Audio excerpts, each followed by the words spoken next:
There are only two space stations orbiting Earth today. The first is the International Space Station, which has been operating for more than 2 decades and is the product of a global partnership. The second is much newer, much smaller, and, for many people, almost invisible. It is called Tiangong, the Heavenly Palace. Most people are familiar with the ISS. They have seen its crowded modules filled with wires, laptops, and equipment built up over the years. Tiangong is different. It was designed in the 21st century, with lessons learned from earlier stations, and it shows. The modules are bright and organized, panels hide away much of the machinery, leaving clear walls and open space. Astronauts have their own sleeping cabins with curtains and windows, a microwave to heat meals in minutes, and even a greenhouse where fresh vegetables can be grown. Soon, a powerful telescope will be added, designed so astronauts can service it when needed, something that even the Hubble Space Telescope never allowed. But Tiangong did not simply appear as a technical project. Its existence has roots in politics as much as in engineering. In 2011, the United States Congress passed a law known as the Wolf Amendment. It blocked NASA from working with China in space. That meant China could not take part in the International Space Station, even though it wanted to. For China, the message was clear. If it wanted a permanent home in orbit, it would have to build one on its own. China's decision to build its own station did not start from nothing. The foundations were already in place long before the 2011 ban. In the 1990s, Chinese leaders approved what they called Project 921.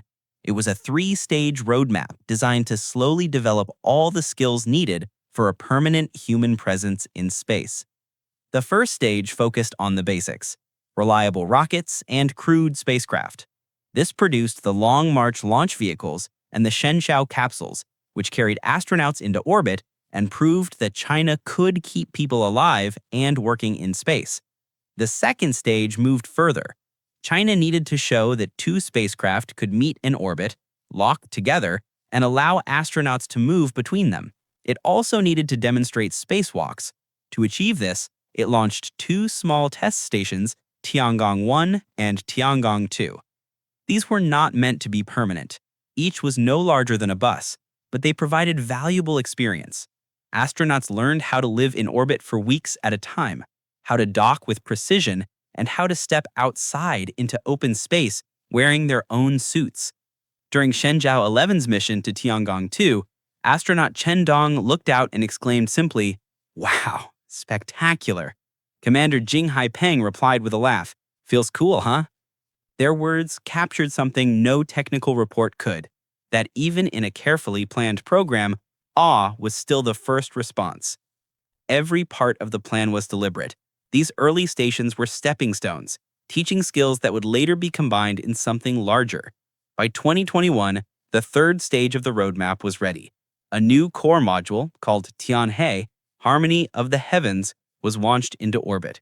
Within the next year, 2 more laboratory modules, Wentian and Mengtian, were added. Together, they formed a T-shaped structure. For the first time, China had a permanent space station of its own.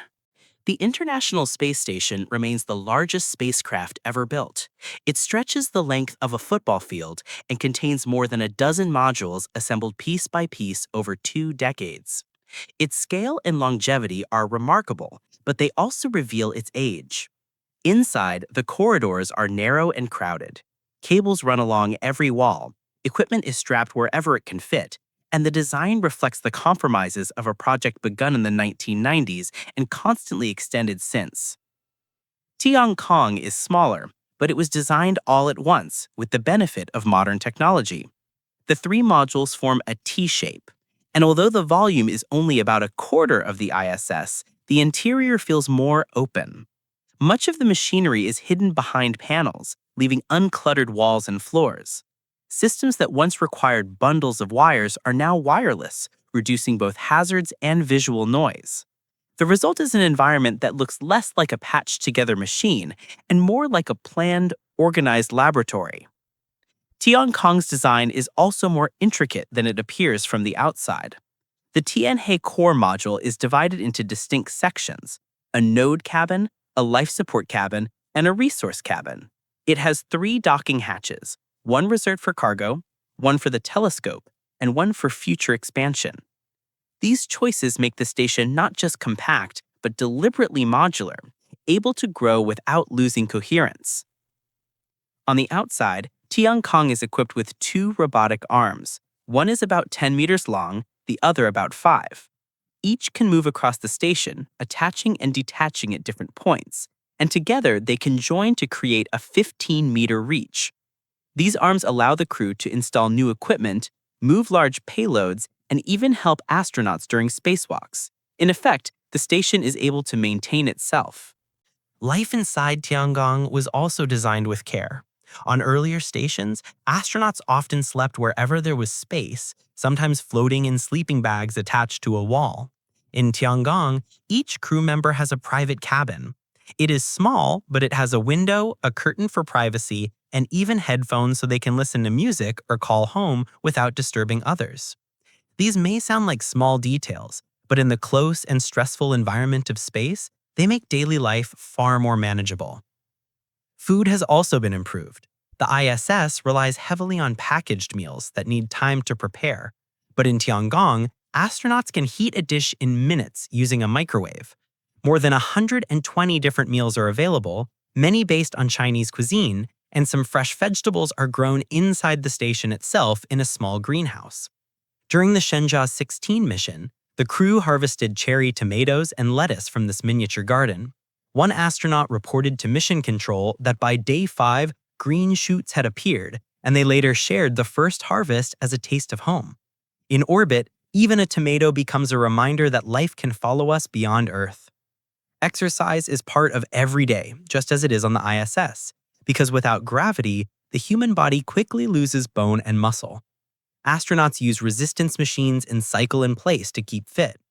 But evenings are not only for work. Crews often watch Chinese television news together, keeping a connection to life on Earth even while orbiting 400 kilometers above it.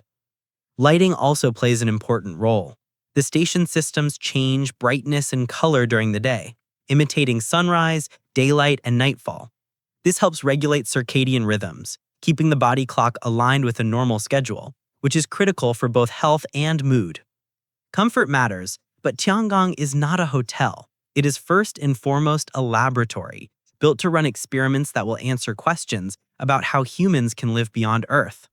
Behind the daily routines, Tiangong is first and foremost a laboratory.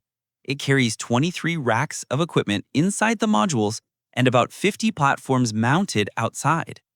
Each one supports a different line of research. The themes are broad but focused. In biology, experiments track how plants and microbes behave without gravity. In fluid physics, researchers observe how liquids move and settle in conditions where surface tension, not weight, is the strongest force. In combustion, tiny flames are studied to reveal how fire behaves when heat no longer rises. In material science, metals and ceramics are processed to test how new structures form in microgravity. And in astronomy, instruments point outward to study the universe from the vantage point above Earth's atmosphere. Some of these experiments sound simple, but carry major implications. Lettuce grown in orbit is not only food, it is practice for agriculture on long missions to the Moon or Mars. Ceramic parts 3D printed on board are not just samples, they are steps toward manufacturing tools and replacements without waiting for a rocket from Earth. Even artificial photosynthesis is being tested, machines that turn light into oxygen and could one day provide air for entire crews far from home. Every experiment feeds into the same central question. How can humans live away from Earth, not just for days or months, but permanently? Even the way Tiangong stays in orbit reflects this principle of efficiency. The International Space Station uses traditional chemical thrusters to keep itself from drifting downward. That process is expensive in fuel. Each year, the ISS consumes close to 9 tons of propellant simply to maintain altitude. Tiangong relies instead on ion thrusters. These engines release a faint blue glow as charged particles are accelerated out at high speed. The push is gentle, but it can continue for months without pause. In ground tests, a single Tiangong thruster ran for more than 8,200 hours without failure, nearly a full year of continuous operation. Engineers protect the engines with ceramic shields and magnetic fields, preventing erosion from the particles themselves. It is one of the most reliable electric propulsion systems ever built for a crewed spacecraft. Its solar panels also demonstrate the same approach. They are made of gallium arsenide, a material that is lighter and more efficient than the silicon panels used on older spacecraft. The wings fold out compactly but generate a large supply of power for the station's systems. Together, these choices make Tiangong a leaner and more sustainable station. For China, that efficiency is more than an engineering choice. It is also a statement of capability, proof that its station can match or even surpass the older outpost built by others. But Tiangong is not only built to sustain life and to prove a point. It also carries instruments that look outward, further than any human eye. One of the most important instruments linked to Tiangong is not inside the station at all, but in orbit nearby. It is a large space telescope called Shunien, which means surveying the heavens. Shunien is often compared to Hubble because it has a mirror of similar size and can capture images with the same sharpness. But its field of view is vastly larger. Where Hubble could study one patch of sky at a time, Shunien can see areas hundreds of times bigger in a single image. Over the course of 10 years, it is expected to map 40% of the entire sky, recording billions of stars and galaxies in detail. Unlike Hubble, which required risky shuttle missions for repairs, Shunien was designed to dock with Tiangong.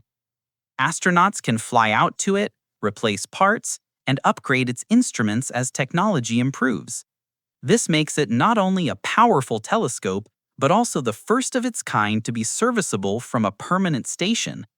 It represents a reinvention of how astronomy can be done from orbit. The International Space Station is nearing the end of its life. Many of its modules are more than 20 years old, and by the end of this decade, it will likely be retired. NASA is focusing its efforts on building a new station in orbit around the Moon, called the Gateway, while Russia has spoken about plans for its own future outpost, but has not yet moved beyond proposals. That leaves Tiangong as the only permanent base in Earth orbit. For the first time in a generation, the world may look up and see just one station circling above, and it will not be the ISS. China has also chosen to open the station to others. Through a United Nations program, experiments from many countries are scheduled to fly on Tiangong. Pakistan has already begun preparing its first astronauts for missions in partnership with China. In April 2024, the Shenzhou 18 crew embarked on a 6-month stay, part of China's steady rhythm of launching 2 crews each year since 2021, a pattern that signals the station is not just a project, but a permanent presence. And that is the paradox of the Heavenly Palace. Born from a closed door, it has become a platform that draws others in. Tiangong is more than a collection of modules in orbit. It is the result of a deliberate plan, built after a moment of exclusion, and it now stands as proof that a nation once locked out has found its own way into space. From exclusion came reinvention. From reinvention came competition. And from competition may come the beginning of a new era. What makes Tiangong distinct is not just its shape or systems, but its philosophy. The ISS grew through compromise and adaptation, a patchwork assembled across decades. Tiangong was conceived as a whole, a single design carried through with consistency. One reflects cooperation, the other cohesion, 2 different answers to the same question of how humanity builds in orbit. Tiangong is not just a space station.